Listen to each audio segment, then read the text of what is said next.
De son vivant, c'était un Premier ministre sans pouvoir. Après sa mort, Patrice Lumumba est devenu un mythe, le sauveur assassiné de l'Afrique.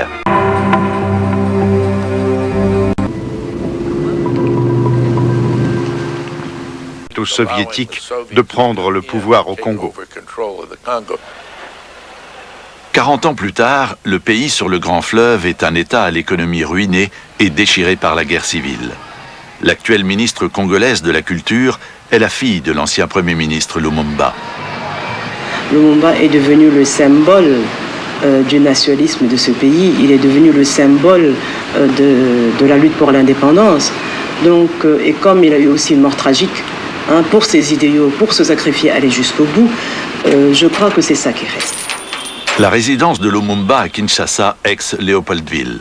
En 1960, année de l'indépendance du Congo, le monde entier a le regard rivé sur cette ville-là où se joue la politique mondiale. Patrice Lumumba est le premier homme à occuper les fonctions de Premier ministre. La masse qui nous attend demain, cette masse demande autre chose que le bien de vote aujourd'hui. C'est le pain, c'est le progrès. Il faut que nous puissions construire cette nation. Nous devons compter sur l'apport des capitaux. L'espace d'un été, le Congo fait la une des journaux. 200 jours plus tard, tout est fini. Roland, le fils cadet de Lumumba, avait à peine 3 ans quand il a vu son père pour la dernière fois. Il faut savoir qui exactement qui a fait, pourquoi, comment. On a droit à ça. Le truc qu'on faisait, c'était grand, hein? La machine à écrire de Lumumba, un souvenir conservé par son seul ami belge. Jean van Lierde est un chrétien rebelle et un fervent combattant du militarisme et du colonialisme. Il tente en vain de jouer les intermédiaires entre Lumumba et le gouvernement belge.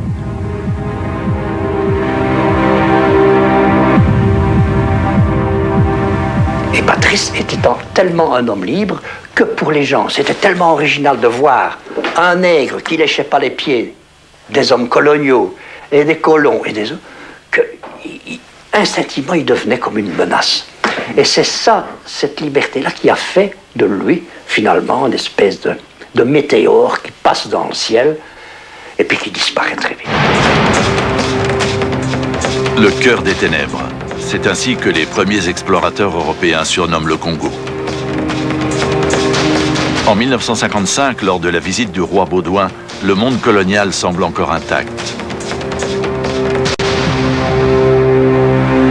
Mais les 80 années de domination belge ont coûté la vie à plusieurs millions de Congolais. Dans ce film d'actualité, on aperçoit Patrice Lumumba à l'arrière-plan. En l'espace de 5 ans, cet employé des postes inconnus devient le chef d'un mouvement d'indépendance que rien ne pourra plus arrêter. L'objectif que nous poursuivons, c'est la libération du Congo du régime colonialiste. C'est l'émancipation totale du pays. Nous sommes certains que nous saurons très bien marcher, parce que cette indépendance du Congo ne signifie pas chasser les Belges du Congo ou nous séparer de la Belgique.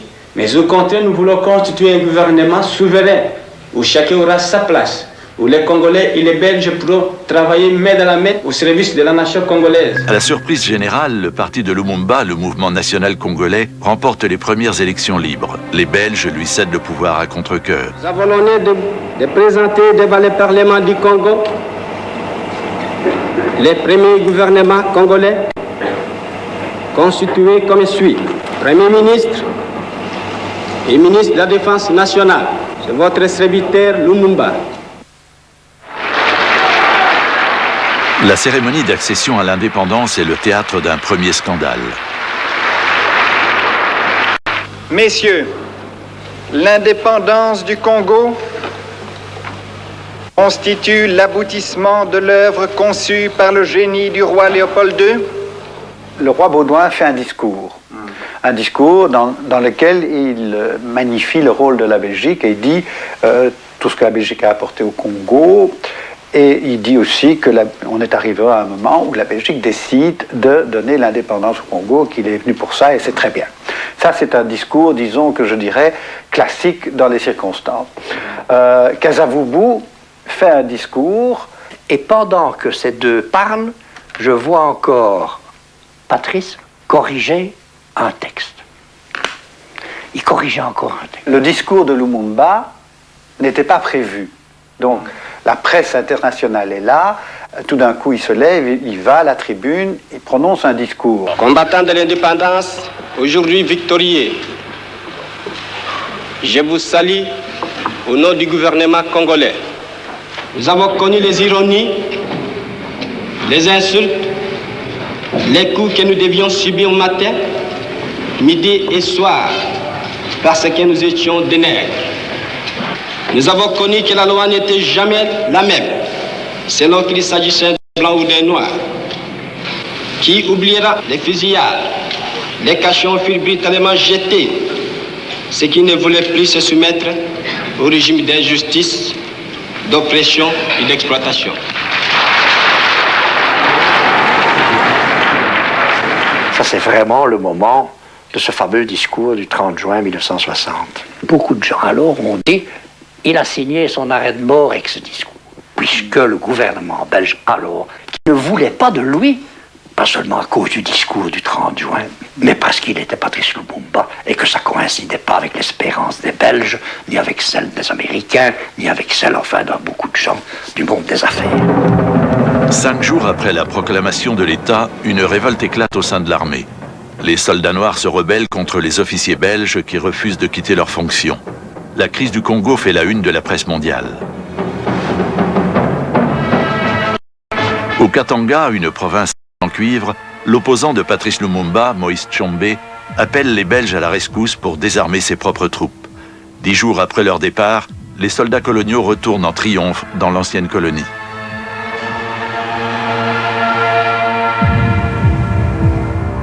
René Sma, parmi les principaux chefs de la province sécessionniste, figure le ministre des Finances, Jean-Baptiste Kiboué. Dès que nous avons pris la boutique, l'Union minière exportait toujours le cuivre et les recettes du cuivre étaient versées à la Banque nationale katangaise. Les Katangais avaient de l'argent en suffisance, et ce qui leur a permis d'équiper leur gendarmerie katangaise, d'acheter des armes, d'acheter des blindés. Il y avait des marchands d'armes qui venaient tout le temps chez Tshombe. Engagés pour défendre le monde libre au cœur de l'Afrique, les mercenaires de Tshombe sont rapidement surnommés les Affreux.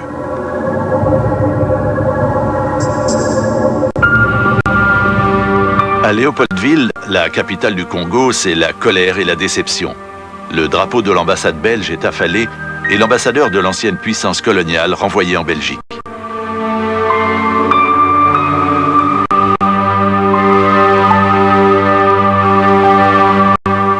Les plans étaient déjà faits, les plans étaient déjà établis. C'est d'imposer un gouvernement contre la volonté du peuple. La Belgique désire balkaniser ce pays. L'éclatement du Congo, c'est demain. Lumumba asked that American nations. Il s'ensuit une mascarade de grande envergure. Des avions américains sont repeints en toute hâte pour transporter des casques bleus au Congo. Lumumba et son gouvernement ont fait appel aux soldats de la paix pour qu'ils mettent un terme à la sécession du Katanga. Mais les Nations Unies n'interviennent pas auprès de Tshombe ni dans la province séparatiste. Alors que la population célèbre l'arrivée des casques bleus au Congo, le président du Conseil des ministres soviétiques, Nikita Khrouchtchev, propose à son homologue congolais l'aide de l'armée rouge. Lumumba utilise l'offre soviétique pour faire pression sur les Américains. Il se rend aux États-Unis sans invitation officielle pour solliciter l'aide des Américains contre l'intervention belge. Mais le Premier ministre de la jungle, comme le surnomme avec mépris la presse américaine, n'est pas reçu par le président américain. J'adresse au peuple américain tout entier le sentiment d'amitié du peuple congolais qui compte beaucoup sur vous. Nous voulons que vous nous compreniez et que vous nous aidiez. Et que demain, quand vous viendrez chez nous, les techniciens et les professeurs, vous allez trouver au Congo un peuple ami et un peuple frère. Le succès international de la sécession du Katanga conduit à la sécession d'une autre province, une région riche en diamants, le Sud-Kasaï. Lumumba décide de s'opposer à l'éclatement du Congo sans l'aide de l'Occident. Il envisage une offensive militaire, mais il est confronté à un problème majeur. Comment transporter les troupes sur la ligne de front située à 1000 km de la capitale?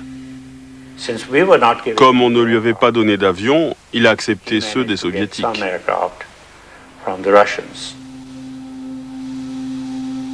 L'opération militaire est une réussite, mais Patrice Lumumba vient de signer son deuxième arrêt de mort, cette fois du côté américain. The United States deplores the unilateral action of the Soviet Union in supplying aircraft and other equipment for military purposes to the Congo, thereby aggravating an already serious situation which finds Africans killing other Africans. Vous savez en général ce qu'il faisait et ce qu'il disait.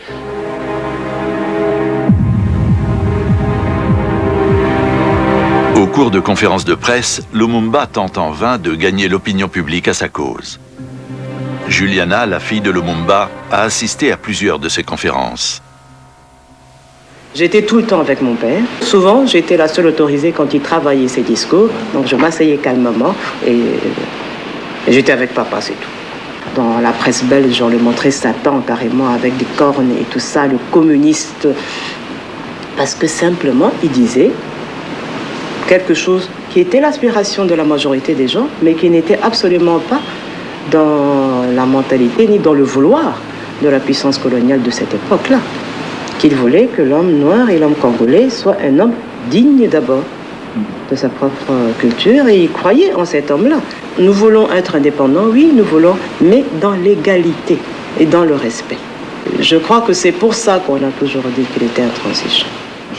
Êtes-vous communiste, monsieur Lumumba? Je dois toujours rire quand on me pose cette question. Je ne suis pas du tout communiste. Vous savez qu'on m'a souvent présenté comme communiste, anti-blanc, anti-belge, l'homme qui veut détruire. Absolument pas. Je suis simplement un nationaliste, un leader nationaliste qui lutte pour un idéal. Je ne suis pas du tout communiste et je ne le deviendrai jamais. L'agent de la CIA, Larry Devlin, reçoit $100 000 de la centrale. Sa mission, faire de l'élimination de Lumumba une priorité qui doit guider ses opérations secrètes. Les télégrammes belges mentionnent une mystérieuse opération Barracuda et l'arrivée de 2 enfants.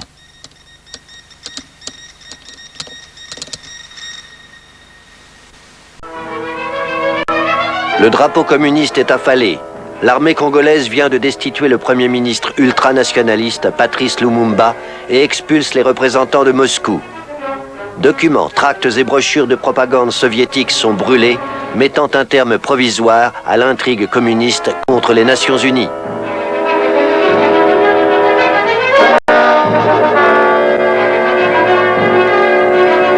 Âgé de 30 ans, le général Joseph-Désiré Mobutu se présente comme le nouvel homme fort de la jeune République. Il bénéficie du soutien de la majorité des troupes congolaises. Mobutu est un proche de Lumumba qu'il a nommé chef des armées quelques semaines auparavant.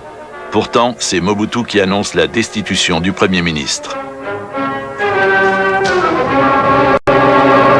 Le général putschiste Mobutu est l'arme secrète de l'Occident contre Lumumba. Parmi ses conseillers les plus influents figure un officier des services spéciaux, le colonel Marlière. Mobutu était, disons, pro-occidental, hein, c'est sûr. Il était surtout manipulé par les Américains aussi. Hein. Il voulait traiter avec les États-Unis.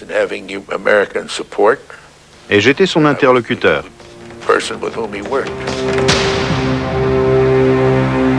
Le coup d'État de Mobutu marque le début d'une dictature qui durera plus de 30 ans. Mobutu bénéficie du soutien de la Belgique, des États-Unis et même des Nations Unies.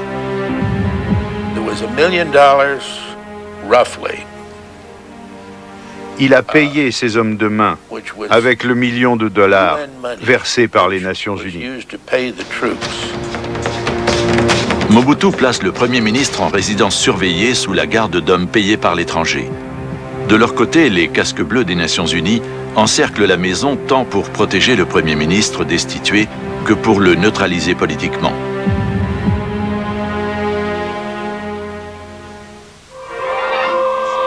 Désormais, 2 gouvernements congolais demandent la reconnaissance de l'Assemblée générale des Nations unies.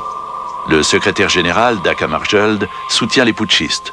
Grâce à une forte pression et à l'achat de voix, il parvient à briser la majorité favorable à Lumumba, formée par les pays du tiers-monde. La communauté internationale sanctionne la destitution de Patrice Lumumba. Lumumba parvient à échapper à la vigilance de ses gardiens. Avec sa famille, il tente de rejoindre en voiture Stanleyville, située à 2000 km, où s'est formé un contre-gouvernement qui lui est favorable. Mais sa popularité lui sera fatale. Et emprisonné. Vous étiez sûr de le rattraper? Non, mais on avait mis tous les moyens en œuvre pour essayer de le rattraper. J'ai conseillé de bloquer les passages des fleuves. Lumumba était obligé de franchir un fleuve. Il suffisait de l'y attendre pour le cueillir.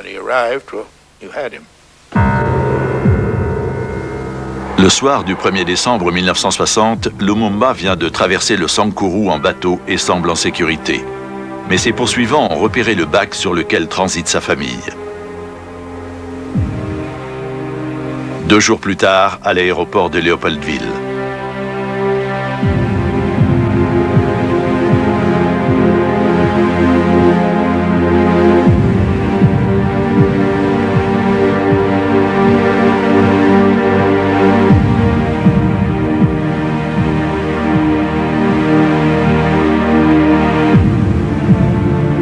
Mobutu a convié la presse internationale pour que les photographes et les équipes télévisées occidentales soient témoins des mauvais traitements et de l'humiliation infligée au grand Lumumba.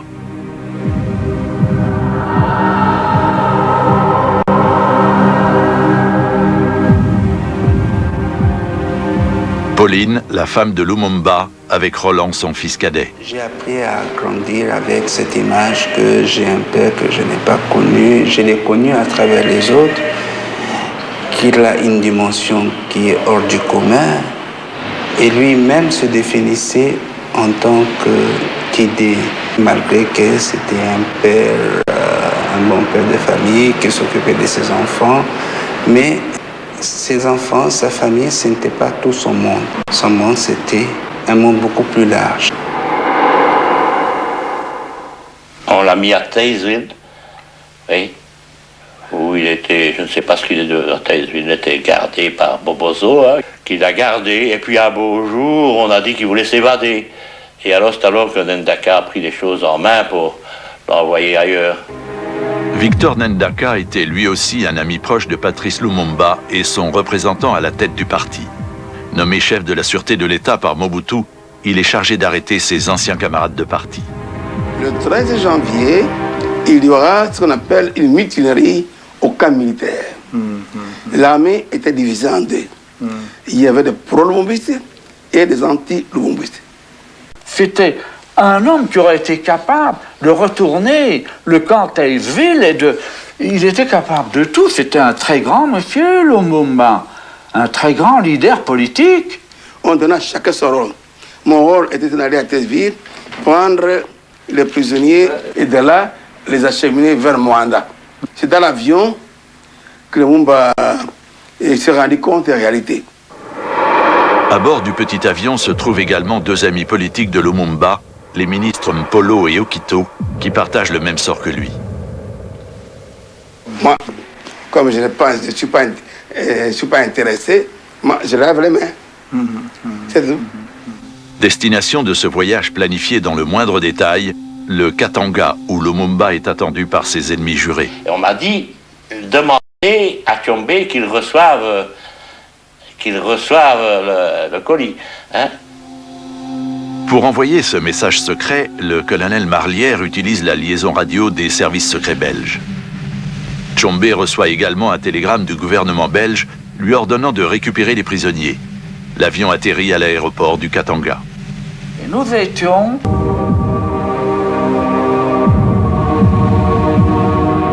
Moi, j'ai vu les Lumumba là-bas, en grandissant là-bas. Je lui ai rappelé une chose. Il me disait qu'écoute Jean, quand j'arriverai au Katanga, nous allons écraser votre parti politique. Moi, je disais non, c'est toi que nous allons écraser. C'est ça ce qui m'a rappelé. Il dit voilà, moi j'arrive ici chez vous, vous m'avez écrasé effectivement. Dans l'après-midi, une pluie tropicale s'abat sur le Katanga.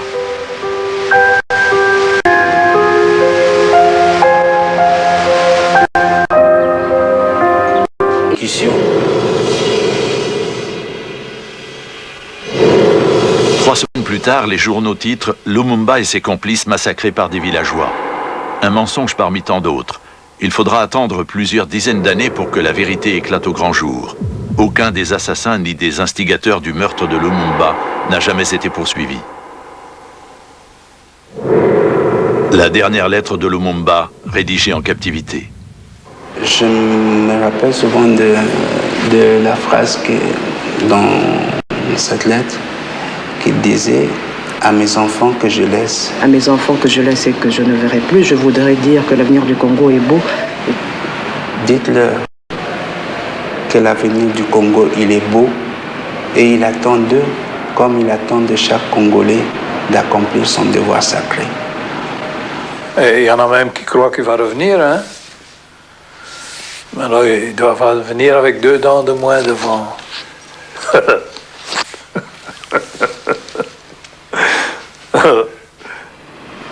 Vous êtes européen, vous êtes allemand. Je crois que cette image, je ne suis pas juive, je suis noire, ça rappelle l'Holocauste. On a brûlé des corps, on a pris leur graisse pour faire des engrais, on a pris les dents en or pour faire un trésor de guerre. Et vous appelez ça crime contre l'humanité.